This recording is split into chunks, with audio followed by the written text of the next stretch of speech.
네, 안녕하십니까. 저희는 탄핵반대 청년연대 김혜지 시의원. 네, 신상영 시의원입니다. 네, 그리고 네, 국민의힘 전남도당 청년위원회 수석 부위원장 천혁진입니다. 네, 저희가 이 자리에 지금 세 번째? 네 번째인가요? 세 번째. 네. 일주일에 한 번씩 와서 이렇게 마이크를 잡고 있습니다.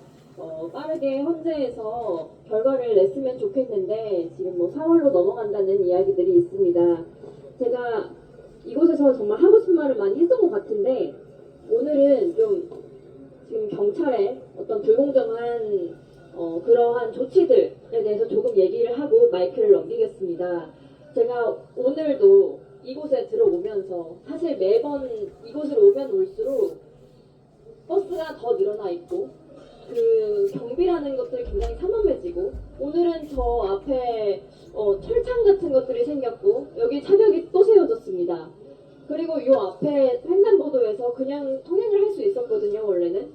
그런데 굉장히 좁게 만들어 놓고 저는 거기서 사람들이 부딪히는 걸 보고 정말 두세 명밖에 못 들어가는 그런 곳을 만들어 놨습니다. 그런데 제가 정말 화가 났던 부분이 한 젊은 여성께서 한 20대 정도로 보였어요. 큰 태극기 있잖아요. 그거를 그냥 안고서 가고 있는데 다른 사람들한테는 아무 말 안 하더니 선글라스 낀 경찰이 어디 가세요? 이렇게 공격적으로 물어보는 거예요. 그분이 놀래서 저 스타벅스에 화장실 가려는데요? 했어요. 그러니까 들여보내주더라고요. 제가 그 뒤에 있었거든요.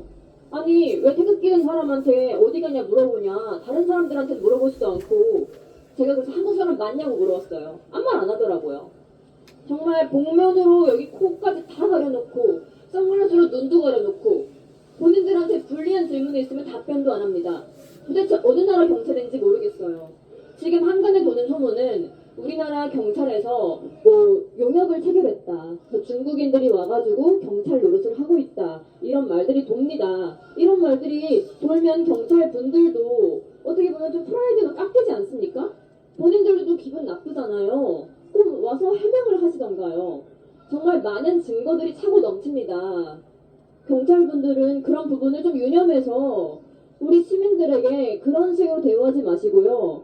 그리고 이런 우리 지금 탄핵 반대하는 세력에 대해서는 굉장히 삼엄하게 경비를 하고 있는데 제가 여기 운전하면서 오다 보니까 경복궁 쪽으로 가는 길목이 있습니다. 삼거리 있죠. 거기서 한 이 정도씩 떨어져가지고 10분이 대로 앞에서 대로 변에 이렇게 서가지고 피켓을 들고 파면 윤석열 파면 이러면서 구호를 외치고 있어요. 경찰분이 한 명도 없습니다. 거기는 왜 허락해주세요? 말씀 좀 해보십시오. 지금 거기는 우리 국민이고 여기는 우리 국민 아닙니까? 질문을 받았으면 대답하세요. 정말 할 말이 안 나와서 그걸 보고 제가 사진을 찍어놨어요. 사진 찍어놓고 이게 집회 아니냐고요. 구호 외치면 집회라면서요. 집회 신고가 된지도 모르겠고 거기 천막이 있고 뭐 차들이 있고 그런 식으로 피켓 구호를 외치는데 아무 경찰도 되지 않았다? 그럼 저희도 거기 가가지고 할게요. 그게 어떻습니까? 지금 저희는 이렇게 가둬놓고 이 마이크 음성이 사실 앞으로 뻗어나가지도 않습니다. 어디에도 들리지 않아요. 전 그게 굉장히 답답합니다. 네. 그래서 정말 이러한 불리한 상황에서도 이곳을 지켜주고 계신 국민변호인단 분들 그리고 우리 국민의힘 국회의원 분 그리고 국회의원님과 또 많은 시민분들께서 이렇게 자리를 지켜주고 계신데 너무너무 감사드리고 우리는 끝까지 싸우겠다 그 말 다시 한번 드리면서 마이크를 넘기겠습니다. 감사합니다. 네, 네, 마이크 전달해 주셔서 감사합니다. 네, 안녕하세요. 저는 앞서 설명드린 것처럼 전남도당 청년위원회 수석 부위원장인데요. 저는 지금 전남 목포에서 생활하고 있고 영암에 있는 3호중공업에서 일하고 있습니다. 제가 3호중공업 보안 관련된 일을 하다 보니까 주야 교대 근무를 하고 있습니다. 그래서 이제 평일에도 일할 때 있고 주말에도 일할 때가 있어서 오늘 마침 어제 아침에 이제 야간 근무가 끝나고 이틀 동안 휴무여서 이렇게 올라오게 되었습니다. 제가 드리고 싶은 말은 호남 지역에서 나라를 사랑하고 있는 수많은 분들이 있습니다. 그분들도 대한민국 국민으로서 목소리를 내고자 하는데 앞서 말씀해 주신 것처럼 호남에서는 어떻게 보면 자유가 없습니다. 제가 주변 주변 분들께 말씀을 드려도 될 정도의 수준은 됐는데 제 스스로 검열하게 됩니다. 그리고 이게 내 말 한마디 한마디가 우리 보수에 대한 그 한 사람이 제가 대표자가 될 수도 있어서 말조심을 하게 되는데요. 그리고 저와 뜻을 같이 하는 친구들을 만났을 때도 이런 얘기했을 때 동조하시는 분이 많으신데 제가 친구라서 아니면 친인척이어서 그걸 좋게 받아들이고 속으로는 다른 생각을 하고 있지 않을까라는 그런 생각을 하게 됩니다. 그래서 많이 힘든 상황입니다. 근데 그럼에도 불구하고 우리 청년들이나 호남에 있는 전남에 있는 그리고 목포 시민들께서는 방법은 다를 수 있지만 그래도 나라를 많이 생각하고 있습니다. 하지만 기존의 이제 정치적인 그런 환경 때문에 목소리를 많이 못 내고 있는데요. 뭐 이게 대통령님 탄핵 무효에 대한 얘기와 관련이 있는 건지 모르겠지만 최근에 있던 뭐 민주당이 말하는 기본소득에 대해서 많은 분들이 반대를 하고 있습니다. 근데 목소리를 많이 못 내고 있어요. 저와 같이 이제 일하면서 하는 청년들이 많이 올라오고 싶어 했습니다. 하지만 이제 많이 멀기도 하고 또 직장 생활하면서 생활하고 있기 때문에 이렇게 올라와서 활동을 하지 못하고 있습니다. 진짜 그런 친구들이 저는 애국자라고 생각하거든요. 자기의 목소리, 자유를 이제 지금 환경 속에서 내지는 못하지만 다른 사람들의 자유 그리고 미래 세대를 위해서 열심히 앞세움을 지고 또 어떤 친구들은 국방의 의무도 지고 있어요. 저도 학군 후보생으로 이제 군 생활을 하고 56기도 이제 소위 인간을 해서 제가 국제평화지원단에 복무를 하고 이제 8개월 동안 파병 생활을 했는데요. 이렇게 조국을 위해서 노력해 주시는 분들이 있어요. 근데 그분들에 대해서 많이 대우가 부족하더라고요. 이번에 제1연평해전 분들께서 전선은 안 하셨지만 부상이나 심리적 스트레스를 받으신 분들이 있는데 이분들이 이제 해당에서 제외됐다는 얘기를 좀 들었습니다. 이 부분에 대해서도 어느 정도 비판이 가능하다 생각하고 급수를 좀 나눠가지고 전사자들보다는 좀 차등적이겠지만 그래도 대우를 해줘야 된다고 생각합니다. 그리고 저는 이 얘기를 할 수 있는 것 자체가 진짜 자유라고 생각합니다. 우리 보수가 그리고 국민의힘이 얘기하는 것이 이런 자유라고 생각합니다. 모든 사람은 완벽하지 않거든요. 그래서 뭔가 부족한 점이 있는데 그 부분에 대해서 우리는 스스로 비판하고 얘기할 수 있습니다. 저도 호남이나 이제 저도 국민의힘 청년 당원으로서 당에 대해서 많이 비판할 걸 비판하고 있습니다. 우리가 스스로 우리가 서로 조심하지 않으면서 상대방에 대해서만 비판하는 게 맞는 거. 왜냐면 똑같이 우리가 그런 행동을 했을 때 되돌려 봤거든요. 근데 그런 얘기를 했을 때 저는 국민의힘에서 아무런 제재를 받지 않았습니다. 비판도 받지 않았고요. 그건 너의 자유고 너의 소신이야 라면서 지켜주고 저를 응원해 주셨습니다. 저는 그렇기 때문에 호남 지역에서 힘들고 어려운 환경 속에서도 국민의힘 활동을 계속 하고 있습니다. 우리가 추구해야 될 게 이런 거 아닐까요? 자유민주주의라고 하면 자유가 앞에 있습니다. 민주주의는 수단이라고 생각합니다. 우리가 자유를 할 때 모든 사람들의 목소리를 다 대변하기 힘들기 때문에 민주주의 절차를 통해서 하는 것인데 이게 전 자유에 위반되는 것이면 문제가 있다고 생각해요. 저는 지금 범야권에 있는 일부 정치인분들께서 너무 이게 심하다고 생각합니다. 본인들이 국회 의석을 많이 가지고 있기 때문에 이건 당연한 것이다.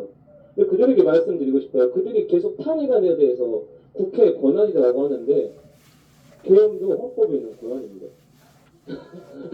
자신들의 권한만 얘기하면서 헌법에 있는 대통령 행정부의 권한을 비판하는 게 맞는 건지 모르겠습니다. 네. 자신들의 자유만 얘기하면서 상대방의 자유를 억압하는 게 그게 공산주의입니다. 네, 자신들만 옳고 전 그건 잘못됐다고 생각합니다. 그리고 전 대통령님을 통해서 계엄을 통해서 진짜 깨어났다고 생각을 합니다. 저는 지금까지 민주주의 공부를 하면서 자유민주주의를 배우면서 견제받지 않는 감시받지 않는 기관이 있다는 거 몰랐습니다. 근데 선관위에 대해서 얘기할 때 선거에 대해서 얘기할 때 아니 저는 관외 투표함은 혹시나 이동 간에 소실될 수도 있다고 생각합니다. 그래서 이걸 좀 조심하고 시스템을 좀 더 확고히 하자라는 의견을 가지고 있는데 이거에 대해서 조금이라도 비판을 하면 부정선거론자라고 하면서 넌 선거를 믿지 않냐는 얘기를 합니다. 이건 자유민주주의가 아닙니다. 시스템에서 건의하고 이야기하는 게 이게 민주주의에 반하는 게 아닙니다. 네. 그러나 시스템을 얘기하는 거고 우리는 국회의원이나 정치인들을 대의자로 뽑은 것 뿐입니다. 우리가 지금 당장 제가 속해 있는 친구들과 저를 비롯해서 당장 우리가 국회나 의회에서 목소리를 못 내기 때문에 이걸 대신해 줄 분들을 저희가 4년마다 뽑고 있는 겁니다. 하지만 다양한 방법이 있다면 우리가 입법을 낼 수도 있고 이에 대해서 얘기할 수도 있고 건의할 수도 있습니다. 그런데 범야권 일부 정치인들께서는 너네는 이미 선거했으니까 끝이야. 모든 건 우리가 다 할 거야. 이건 아닙니다. 정치인분들은 우리의 대의자일 뿐입니다. 우리는 자유공화국의 국민입니다. 그래서 이것을 잘 알고 좀 국민 여러분들께서 자기의 목소리를 냈으면 좋겠습니다. 다만 그 목소리가 내 목소리만 옳고 상대방의 목소리는 옳지 않다는 것이 아니라 동등한 입장에서 얘기해야 된다고 생각합니다. 방금 전에 김예지 의원님께서 말씀해 주신 것처럼 반대하든 찬성하든 같은 기준으로 우리가 통제를 받아야 됩니다. 하지만 반대는 너무 강하게 통제하는데 찬성은 통제를 안 한다는 게 이것은 안 맞는 것 같습니다.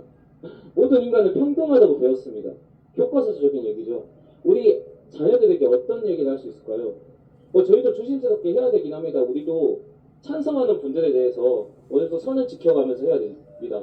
하지만 지금 봤을 때는 저도 오면서 봤을 때는 반대하는 분들에 대한 과잉 통제 그리고 찬성하는 분들에 대한 통제가 없는 것이 가장 큰 문제라고 생각합니다. 저는 동등한 입장에서 얘기를 하고 우리의 주장이 좀 더 진실되기 위해서 우리는 끊임없이 증거를 제시하고 있습니다.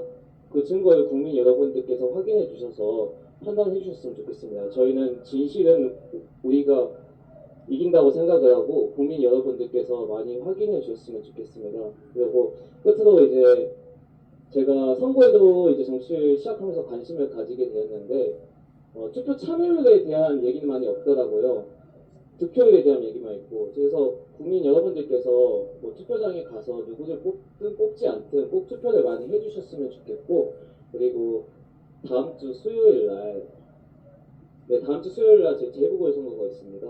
그 재보궐선거가 우리에게 잘 얘기가 안 되는 이제 지자체장님들이나 이제 지방 의원님들께서 이제 재보궐선거 출마를 하셨는데요. 이분들도 각 지역 사회에서 중요한 일을 하고 있습니다. 주셔서 이분들이 하고자 하는 가치관과 비전을 보시고 적극적으로 이제 투표에 임해 주셨으면 좋겠습니다. 네, 이것으로 제 발언을 마치도록 하겠습니다. 이상입니다.